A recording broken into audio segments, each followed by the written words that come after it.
Saudações, conspiradores, iniciando mais um programa Realidade Fantástica. Hoje nós vamos abordar um tema muito interessante que nunca foi abordado aqui no canal e que com certeza vai colocar muita gente para pensar. O filósofo Nietzsche sempre foi considerado pela academia como um agnóstico, como uma pessoa que questionou todos os valores, né? Associado muito a essa questão do desmascaramento de todas as hipocrisias sociais e humanas. Como vocês sabem, o filósofo Nietzsche, autor daquela famosa frase "Deus está morto", sempre foi associado na academia ao agnosticismo, a uma postura questionadora de todos os valores e quase que a um niilismo. Mas existem algumas linhas de estudo que procuram identificar uma espiritualidade subjacente em Nietzsche. Não que talvez ele fosse consciente disso. É um assunto polêmico, é um assunto interessante e que nós vamos trazer com exclusividade hoje aqui no canal Realidade Fantástica. Antes eu vou pedir para você se inscrever no canal, acionar o sininho, deixar o seu like de confiança e nos ajudar aí a chegar aos 200 mil inscritos. Estamos batendo na porta dos 200 mil inscritos e toda ajuda é muito bem-vinda. Lembro também do nosso Apoie-se. Através desse QR Code que está aparecendo, você pode fazer uma doação em qualquer valor ao canal Realidade Fantástica para que possamos continuar trazendo assuntos interessantes, enfim, dar continuidade a todo o trabalho do canal. Hoje nós vamos falar com o João Vitor, que é graduado em filosofia, é escritor e músico, e especialmente estuda Nietzsche, e está aí com uma tese muito interessante, quase que inédita, de tentar identificar um pensamento quase que transcendente em Nietzsche, ao contrário do consenso sobre esse filósofo, que o identificava ao ateísmo,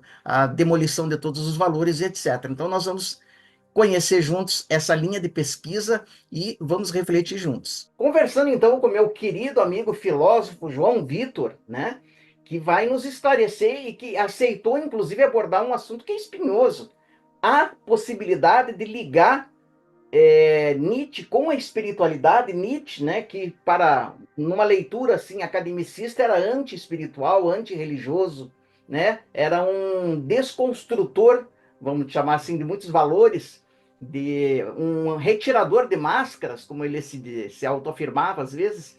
Então, João Vitor, tudo bem com você? Tudo bem, Jamil?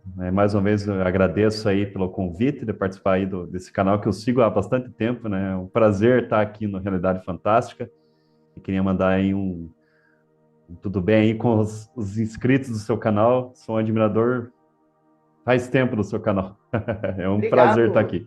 João. O prazer é todo nosso de receber você num tema que é inédito. Nunca na história do canal esse tema foi abordado, então estou ansioso para aprender aí com você, né? Antes de qualquer coisa, Vitor, né? Você que é formado em filosofia, tem toda a especialidade nessa área, vamos situar Nietzsche dentro da história da filosofia. Gostaria que você desse uma apresentada em Nietzsche e os pontos principais do seu pensamento.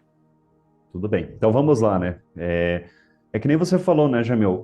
Falar em Nietzsche, as pessoas já associam isso na cabeça que é o cara que desconstruiu Deus, né? O famoso Deus está morto, né?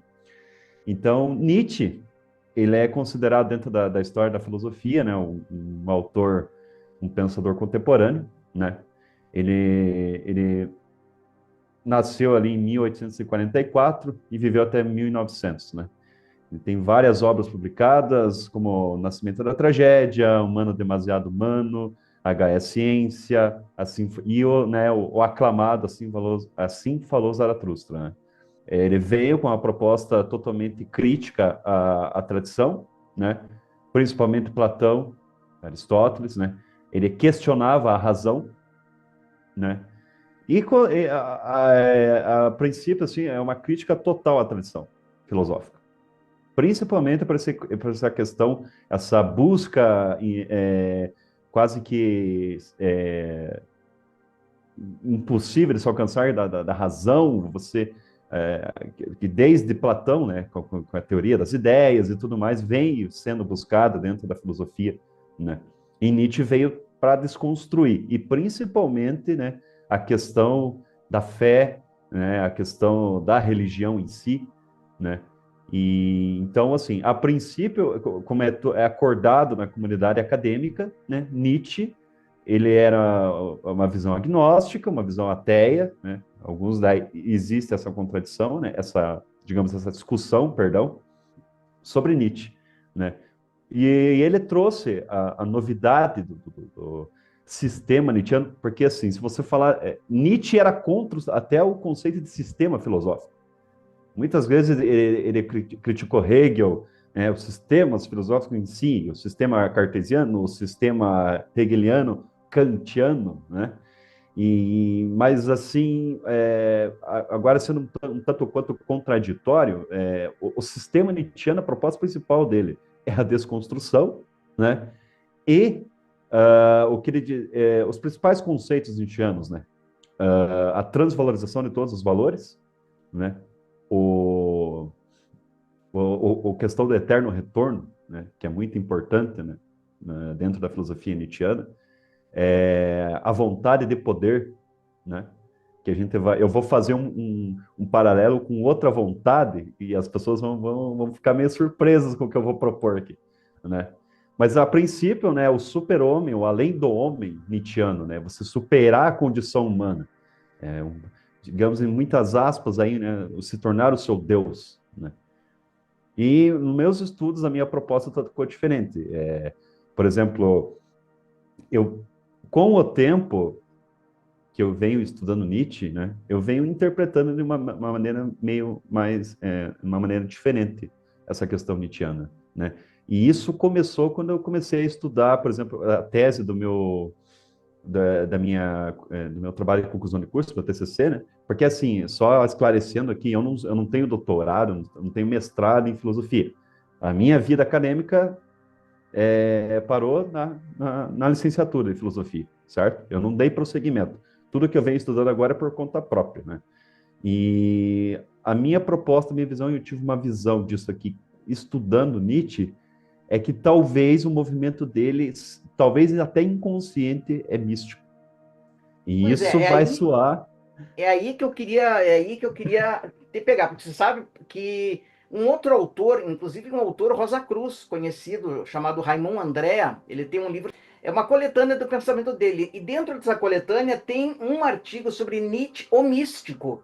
Quando eu li aquilo, eu falei, mas existe possibilidade de fazer, Pois né, é. uma ligação, e agora você vem exatamente com essa mesma proposta. Então, há Exatamente. possibilidade de ligar Nietzsche a alguma coisa mais transcendental? Pois olha, Jamil, ouso afirmar que sim, né? É que nem eu falei, talvez não fosse nem consciente essa questão mística em Nietzsche, certo? Não vou falar aqui, porque assim, na academia você já tem assim definido, Nietzsche era um agnóstico, Nietzsche ele desconstruía com sua marreta filosófica tudo a todos, Deus está morto, certo? E apesar de dentro da academia Nietzsche ser muito estudado, por exemplo, assim, dentro da academia é uma discussão se Nietzsche realmente era um filósofo. Mas o que é ser filósofo, né?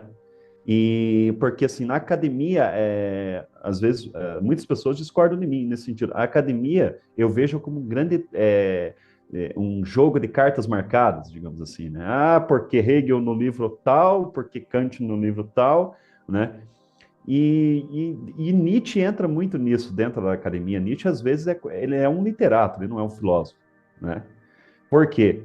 Porque se você começar, porque o tema do meu trabalho é a questão científica nietzschiana, é aqui estranha, certo? Porque assim, não nascimento da tragédia, na tragédia até o humano demasiado humano, ele propôs, ele construiu uma proposta de ciência ligada à arte, né?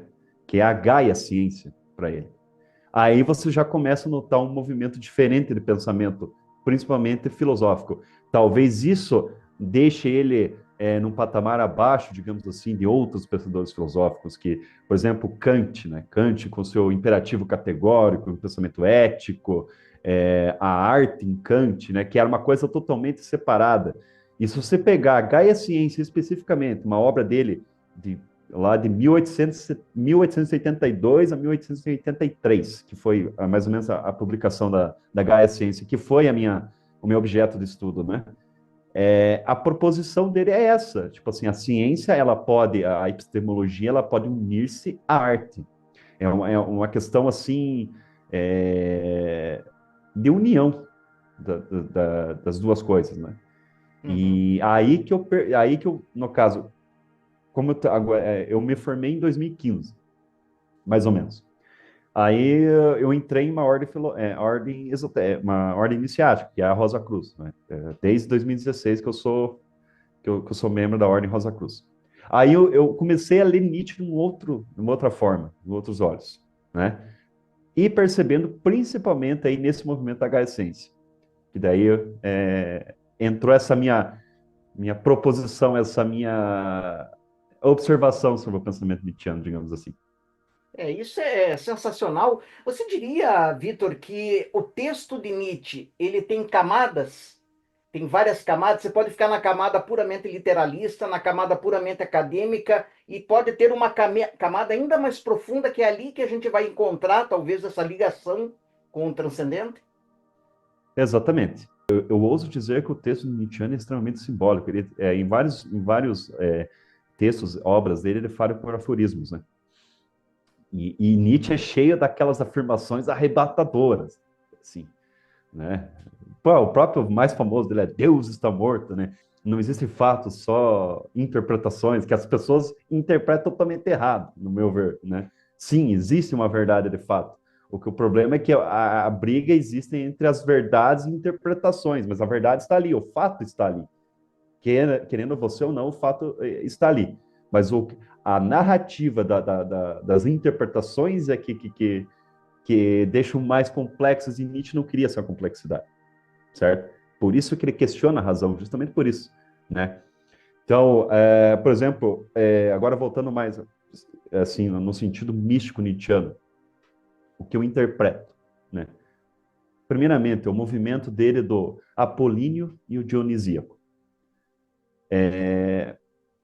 Assim, as pessoas que já frequentaram alguma ordem iniciática sabem que sempre é um conhecimento pausado, linear, que vai se aprofundando cada vez mais, certo?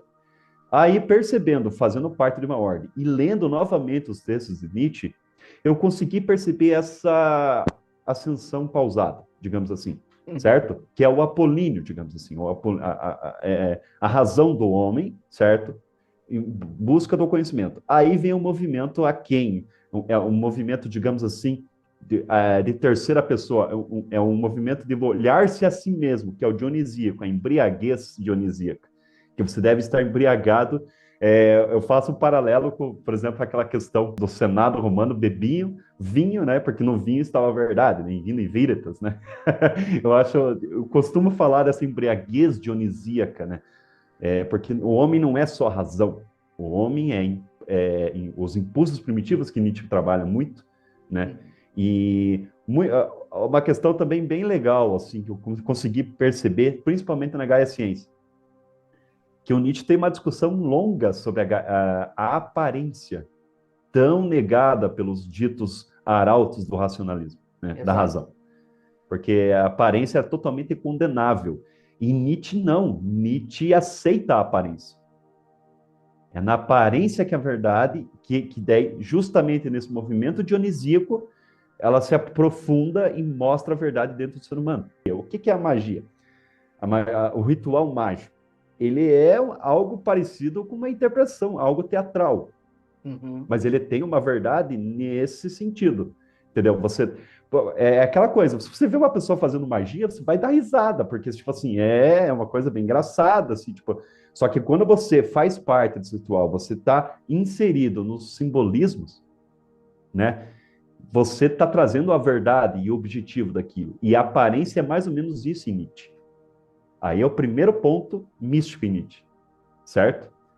Aí eu consigo, por exemplo, outras pessoas vão ficar surpresas, assim. Eu faço um link com o Nietzsche, principalmente na vontade de poder. Uhum. E acredite se quiser, e eles eram quase contemporâneos. Por exemplo, nós temos a verdadeira vontade em Telemann, certo? Exato.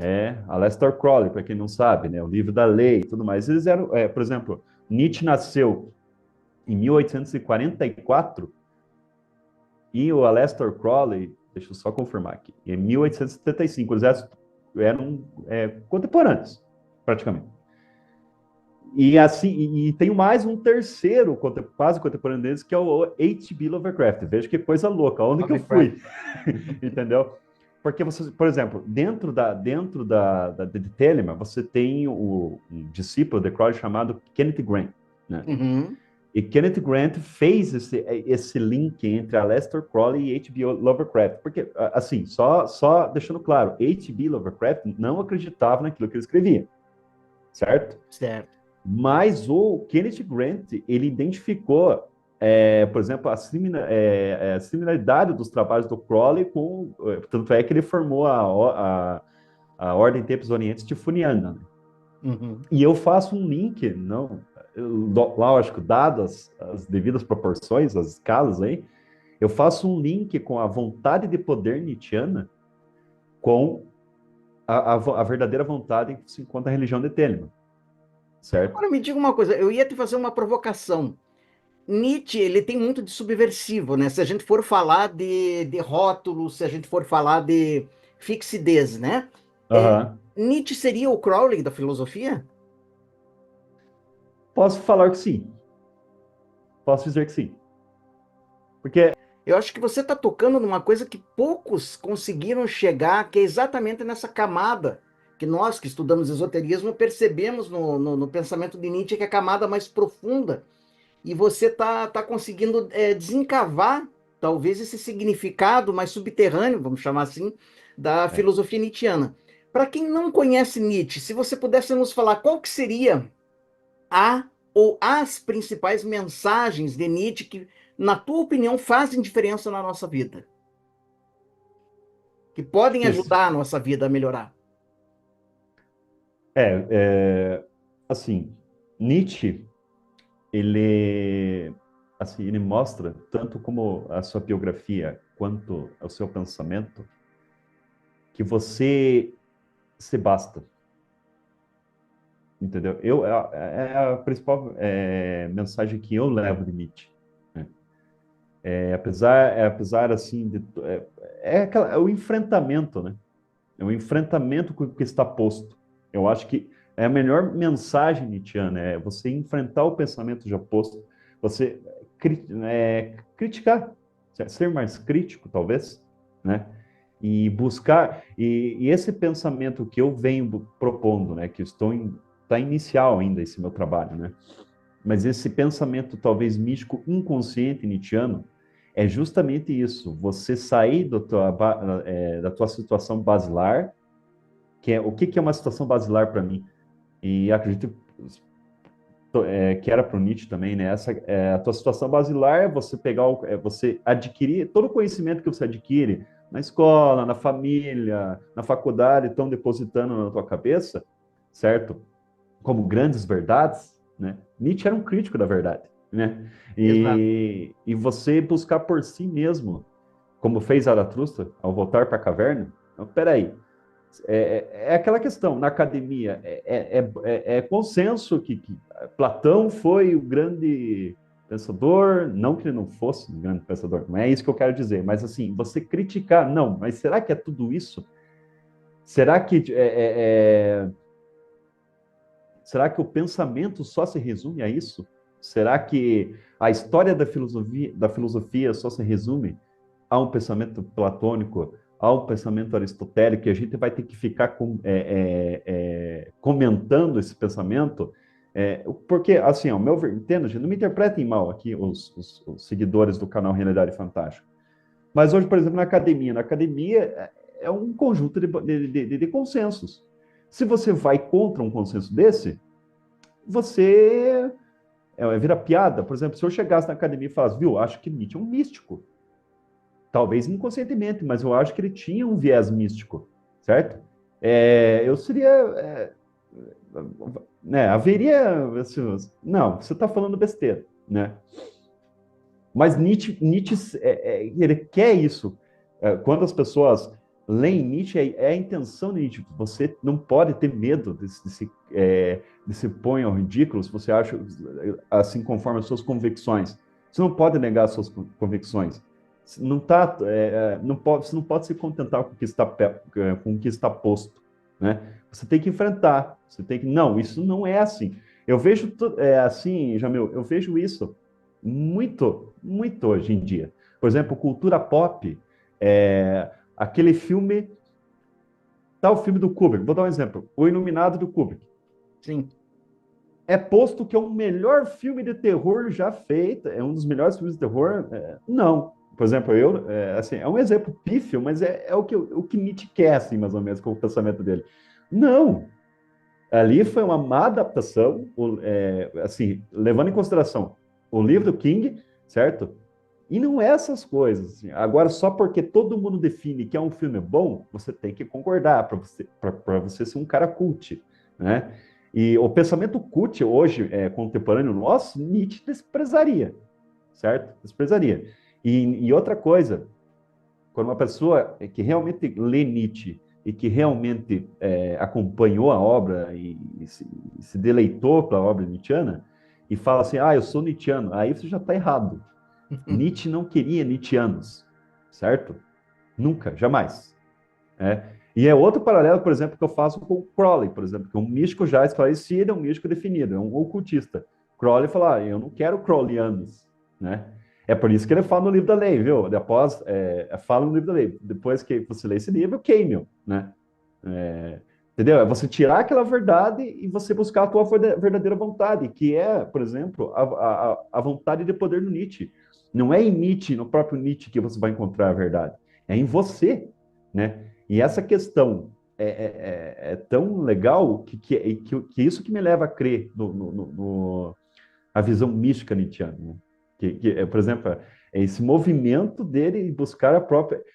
Se você levar em conta, por exemplo, assim, comparar com o pensamento do criar um Deus próprio, se tornar um Deus, é o além do homem, né? Que é o além do homem, Exato. né? Entendeu? Tipo assim, e outra coisa, por exemplo, eles falam, né, que a grande crítica nietzschiana para o cristianismo, digamos assim, Nietzsche falou, o cristianismo ele acabou na cruz. O que veio depois da cruz é o consenso, né? Não, é isso.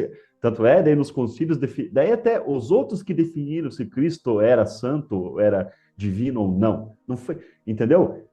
O que nós temos é o que foi nos passados de concílios, certo? E a gente, quando você busca um conhecimento e um desenvolvimento próprio, certo? Nietzsche fala, por exemplo, para você buscar um conhecimento por você mesmo, você evoluir além do homem, né? E buscar a sua vontade de poder, entendeu? E é isso que é fascinante do pensamento nietzscheano. Eu não Isso é sei se eu interessante, né? consegui explicar. Não, com certeza, eu tô encantado aqui, Vitor, né, com as reflexões que você trouxe. Olha, tô adorando o papo, né? Na verdade, não é nem um papo, eu tô mais escutando e aprendendo com você.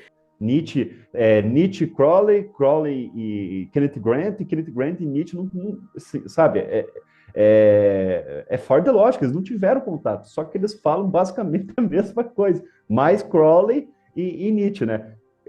O Lovecraft já é uma coisa mais assim, se você for estudar Kenneth Grant, né?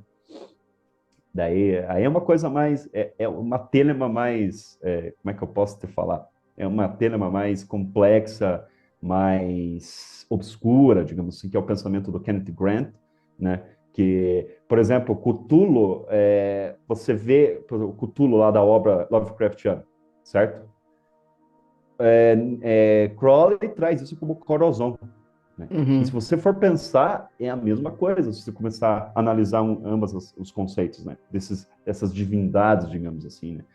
E aí que torna, por exemplo, o pensamento, fugindo um pouco de Nietzsche agora, indo mais para a magia, que torna o pensamento do Kenneth Grant muito mais louco, digamos assim, porque que ele pega... hoje as pessoas, assim, como é que eu posso falar? comuns, assim, né? Os profanos, digamos assim. Nossa, você que leem H.P. Lovecraft é uma fantasia de horror cósmico, né? Mas assim, que nem o Kenneth Grant, ele traz como coisas reais. Na verdade, pro Kenneth Grant, se você for prestar atenção, Lovecraft é um profeta, né? E a gente sabe, agora é teorias, tá? Eu não estou afirmando que o H.P. Lovecraft falou lá resiste, não é isso, mas o Kenneth Grant ele criou todo um sistema mágico baseado no horror cósmico do Lovecraftiano. Ele trouxe para uma realidade essas energias que não são energias maléficas, elas são energias que simplesmente ignoram o ser humano, né?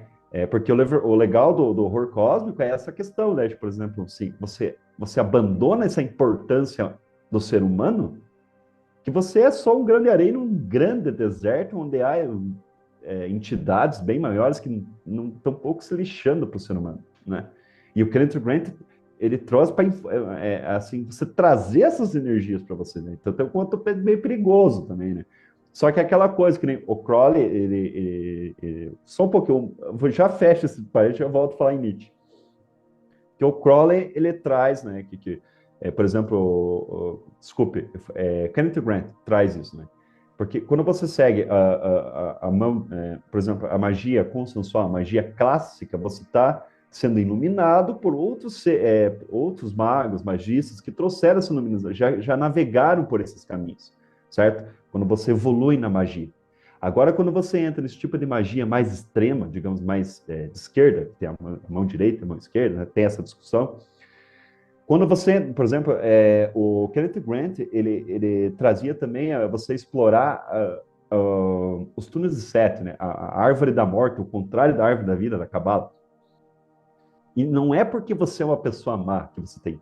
Não, você trabalhar toda essa iluminação que você adquiriu dos grandes mestres e criar a tua luz própria para enfrentar a escuridão dentro da árvore da morte, né? Você buscar esse conhecimento profundo com a sua própria luz, não dependendo mais da luz dos outros, entendeu? Aí a gente faz o paralelo com Nietzsche. Dá para fazer uns paralelos bem interessantes, que é o que eu estou me propondo agora nesse meu novo trabalho, né? É buscar esses paralelos, né? Tanto em Nietzsche com o místico, porque para mim, talvez esse movimento místico nietzschiano não era consciente. Porque, por exemplo, eu não estou falando aqui que Nietzsche era de ordem, que Nietzsche era místico, né? Mas, assim, ele era um agnóstico, sim, né? Eu posso afirmar que sim. Mas esse movimento místico, buscando a iluminação do seu eu próprio, é um movimento inconsciente místico do Nietzsche. É aí que entra o místico do pensamento nietzschiano. Isso é sensacional, Vitor. Eu acho que você trouxe uma contribuição muito importante, surpreendente, provocadora, inclusive, né? Porque Nietzsche eu enxergo também como, assim, ele queria tirar as pessoas das gaiolas epistemológicas, né? Você falou muito, Exatamente. né? Sacar as pessoas Exatamente. fora disso, né? Essa era a pegada de Nietzsche. Para quem não leu Nietzsche e gostaria de começar a conhecer o pensamento dele, que livro você indicaria? Do próprio Olha, autor ou de comentadores? Você tem alguma indicação de bibliografia? olha só, eu faria um caminho, é o caminho que eu estou fazendo, então eu acho que indicarei esse caminho. Primeiramente, o Nascimento da Tragédia, em 1872, onde ele vai, mais uma vez, dentro da paideia do homem grego, né, o modo de vida do homem grego, da construção do homem grego, né, ele vai na tragédia, trazendo para o desenvolvimento humano na contemporaneidade, né. Aí ele vem com, recomendo também Humano Demasiado Humano, de 1878, que é onde ele começa os alicerces dessa Gaia, dita Gaia Ciência dele, certo?